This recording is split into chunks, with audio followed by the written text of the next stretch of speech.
Lakadganj police Thane हद्दीत घडलेली घरफोडीचा गुन्हा उघडकीस आला असून युनिट 3 गुन्हे शाखेच्या पथकाने धडक कारवाई करत 3 आरोपींना ताब्यात घेतले आहे। बघूया सविस्तर वृत्त।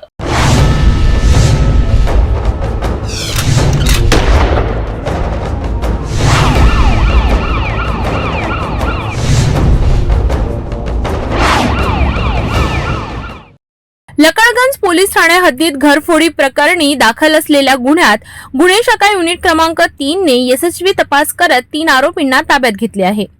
हा गुन्हा उघडकीस आणण्यात आलेला आहे आणि यातील आरोपी कुणाल सिद्धे कुकडे वय वर्ष 19 राहणार प्रजापती नगर 2 विधी संघर्षग्रस्त बालक आहेत, त्यापैकी एक विधी संघर्षग्रस्त बालक अद्यापही फरार आहे।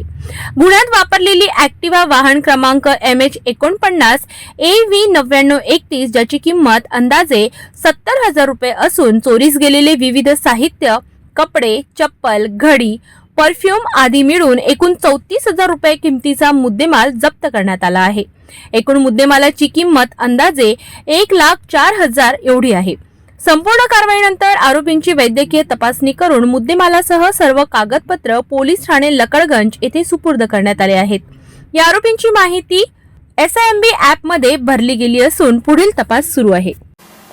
मागील आठवड्यात लकडगंज पोलिसांच्या हद्दीमध्ये एक कपड्याच्या दुकानामध्ये चोरी झाली होती।